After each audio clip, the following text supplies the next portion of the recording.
안녕하세요. 한솔병원 진료과장 김태규입니다.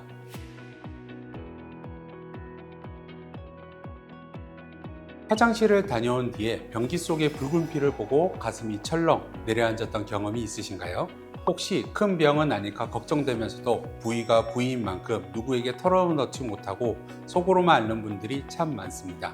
단순한 치질일 수도 있지만 때로는 더 심각한 신호탄일 수도 있죠. 오늘 이 시간을 통해 혈변의 원인과 항문 질환의 올바른 치료법에 대해 명쾌하게 답해 드리겠습니다. 혈변의 원인은 매우 다양합니다. 대개 선홍색의 맑은 피가 툭툭 떨어지거나 휴지에 묻어 나온다면 치액이나 치열 같은 항문 질환일 가능성이 높습니다.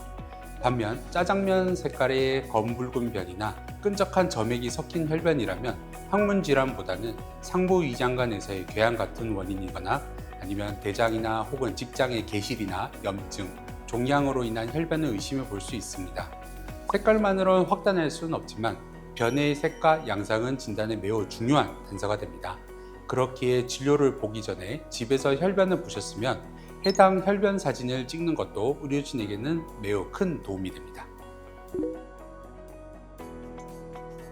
먼저 직장 수지 검사 및 카메라를 통한 항문경 검사를 통해서 항문 내부의 상태를 직접 확인합니다. 이후 가장 확실한 원인 파악을 위해 대장 내시경 혹은 위내시경 검사를 시행합니다. 내시경은 항문뿐만 아니라 직장이나 전체 대장을 육안으로 관찰할 수 있어 단순히 치질 때문인지 아니면 대장 용종이나 대자망 같은 다른 원인이 숨어 있는지를 정확히 판별해낼 수 있는 필수 검사입니다. 그렇지 않습니다. 치액은 증상의 정도에 따라서 1단계에서 4단계로 나뉩니다. 초기인 1, 2단계에서는 수술 없이 식이요법, 좌욕, 연고 및 약물 처방과 같은 보존적 치료만으로도 충분히 개선할 수 있습니다. 하지만 치액 조직이 밖으로 나와 손으로 밀어넣거나 아예 들어가지 않는 3, 4단계에 해당한다면 수술적 치료를 고려해야 합니다. 수술 이후에는 꾸준한 온수 좌욕이 가장 중요합니다. 좌욕은 항문 관략근을 이완시켜주고 혈액순환을 도와서 상처 치유를 촉진시킵니다. 또한 치질을 발생시킬 수 있는 원인을 회피하는 것이 중요합니다. 첫째, 화장실에 머무는 시간을 줄여야 합니다. 변비가 생기지 않도록 평소 수분과 식이섬유를 충분히 섭취해서 변을 부드럽게 만드는 것이 기본입니다.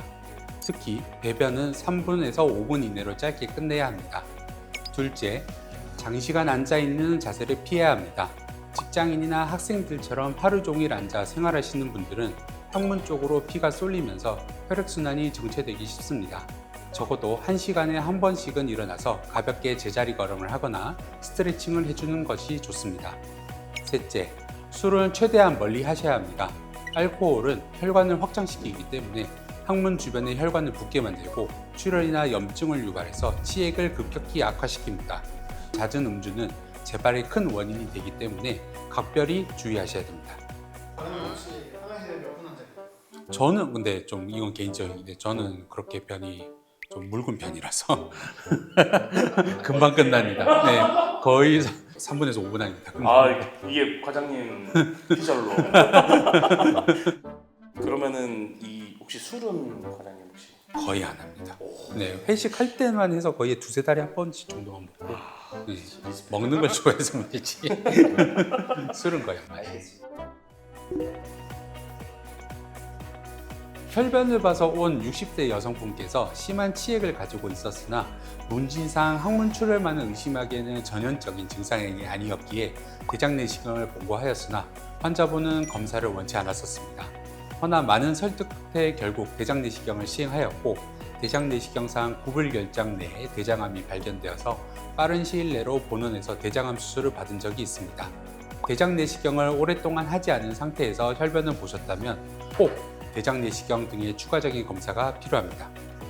혈변은 부끄럽거나 감춰야 할 증상이 아니라 내 몸이 보내는 SOS 신호입니다. 혼자 고민하며 시간을 보내기보다는 전문가를 찾아 정확한 원인을 파악하는 것이 건강을 지키는 가장 빠른 길입니다. 고민하지 마시고 언제든 내원해 주시기 바랍니다. 감사합니다.